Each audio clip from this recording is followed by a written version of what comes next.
दोस्तों, टाटा हमारे देश का पावर हाउस, एक ऐसा ब्रांड जिसे देश का बच्चा बच्चा जानता है।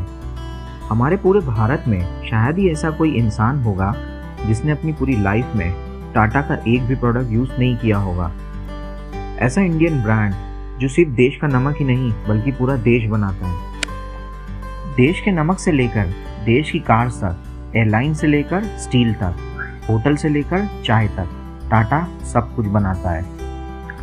टाटा एक ऐसा ब्रांड है जो सिर्फ कंपनी नहीं बल्कि कई कंपनियों से मिलकर बना एक ग्रुप है, जिसकी वजह से हमारे देश के करोड़ों लोगों का भविष्य बना रहा है। और टाटा के चेयरमैन, चाहे वह जे.आर.डी. टाटा से लेकर रतन टाटा क्यों ना हो, सभी सिर्फ बिजनेसमैन नहीं बल्कि इंडस्ट्रियलिस्ट में शुमार ऐसे दयालु और सफल व्यक्ति हैं जिनके दिलों में पूरे देश के लिए काफ़ी इज्जत है। तो फिर जानते हैं टाटा ग्रुप के शुरुआती संघर्ष की कहानी।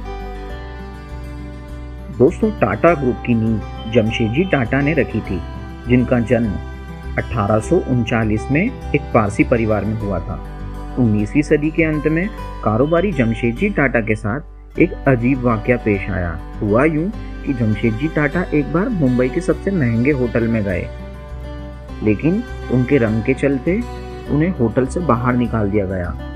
कहा जाता है कि उन्होंने उसी समय यह निर्णय लिया कि वे भारतीयों के लिए इससे भी बेहतर होटल बनाएंगे, जहां भारतीयों के लिए ऐसे रंग की वजह से नस्ल भेद का शिकार होना नहीं पड़ेगा।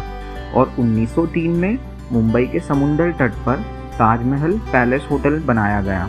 यह होटल मुंबई की पहली ऐसी इमारत थी जिसमें बिजली थी, आलीशान कालीन थे, अमेरिकन पंखे और जर्मन लिफ्ट भी लगी थी। और तो और अंग्रेजी खानसमा और बावर्ची भी मौजूद थे। कुछ ऐसा ही वाकया रतन टाटा के साथ भी हुआ, जो हम आपको इसी वीडियो में बताएंगे।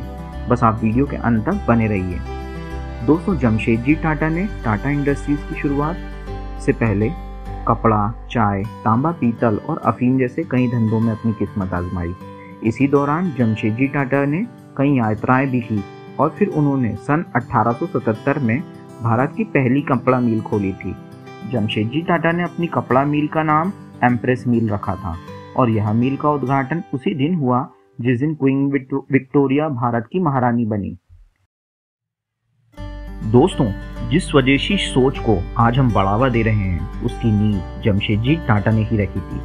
दोस्तों, जमशेदजी टाटा के पास भारत के लिए स्वदेशी सोच का सपना था। ताज होटल के बाद अब उनका सबसे बड़ा सपना स्टील प्लांट बनाने का था, लेकिन इसके पूरा होने से पहले ही उनका निधन हो गया, जिसके बाद उनके बेटे दोराबजी टाटा ने इस टाटा ग्रुप को संभाला और 1907 में टाटा स्टील का उत्पादन शुरू कर दिया। इसी वजह से भारत स्टील प्लांट बनाने वाला एशिया का पहला देश बना। टाटा ग्रुप ने हमेशा से ही प्रॉफिट से ऊपर रखे अपने एम्प्लॉय। दोस्तों, दुनिया भर के दूसरे देशों में जब भी कर्मचारियों के लिए कोई योजना नहीं थी, तब भी टाटा ने कल्याणकारी योजना शुरू करी, जैसे 1877 में पेंशन की योजना, 1912 में प्रतिदिन 8 घंटे काम करने की योजना। दोस्तों, जमशेदजी टाटा को ये यकीन था कि कारोबार तभी आगे बढ़ेगा जब उसमें कर्मचारियों को असली मूल्य मिलेगा। टाटा के मालिक जमशेदजी टाटा का संकल्प खुद नहीं बल्कि देश पहले था। उन्होंने बेंगलोर में इंडियन इंस्टीट्यूट ऑफ साइंस की स्थापना की, जिससे हमारे देश में इंजीनियर्स और साइंटिस्ट तैयार हो सके। दोस्तों, जमशेदजी टाटा और उनके बेटों ने अपने पैसों को भी चैरिटेबल ट्रस्ट के हाथों में सौंप दिया, जिसकी होल्डिंग कंपनी टाटा सन्स में 66% हिस्सेदारी थी। पूरे परिवार के पास अब भी सिर्फ 3% ही शेयर्स हैं।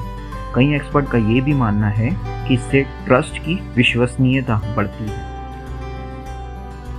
दोस्तों, टाटा कंपनी को संवारने वालों में जे.आर.डी. टाटा, जो कि जहांगीर रतन जी दादाभाई टाटा का अहम योगदान रहा है। सन 1938 में जे.आर.डी. टाटा को टाटा कंपनी का चेयरमैन बनाया गया। तब उनकी उम्र महज 34 साल ही थी। वे कई सालों तक टाटा कंपनी के मुखिया बने रहे।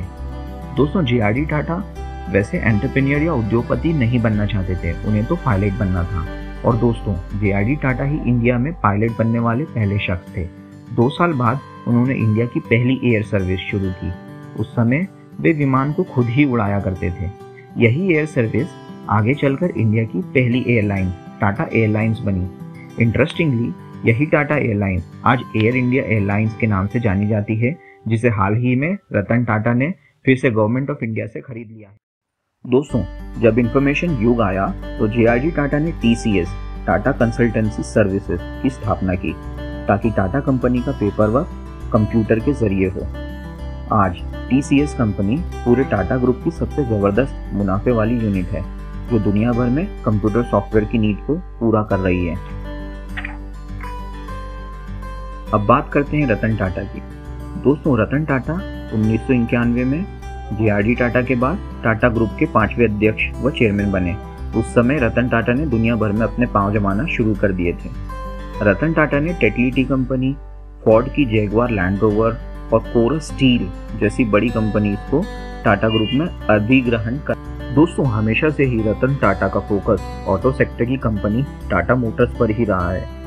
उन्होंने इसके जरिए कई तरह के प्रयोग भी किए, जैसे मिडिल क्लास लोगों के लिए कार बनाने का सपना भी पूरा किया। दोस्तों, क्या आपको मालूम है कि टाटा नैनो कार बनाने का आइडिया रतन टाटा को ऐसे आया कि उन्होंने इंडिया में एक मिडिल क्लास को एक बाइक में पूरे परिवार को राइड करते हुए देखा। रतन टाटा को एहसास हुआ कि देश में मिडिल क्लास लोगों के लिए कोई सोचता ही नहीं और सिर्फ एक बाइक में पूरा परिवार बैठना कितना रिस्की है। इसलिए उन्होंने टाटा नैनो कार बनाकर मिडिल क्लास लोगों को एक नया विकल्प दिया। दोस्तों, रतन टाटा को ऑटो सेक्टर में काफ़ी चैलेंजेस आए। उन्होंने पैसेंजर कार इंडिका को भी पहले लॉन्च किया, लेकिन उन्हें ऑटो बिजनेस में मुनाफा न के बराबर हुआ। इसलिए उन्होंने इस सेक्टर को बेचने का फैसला किया।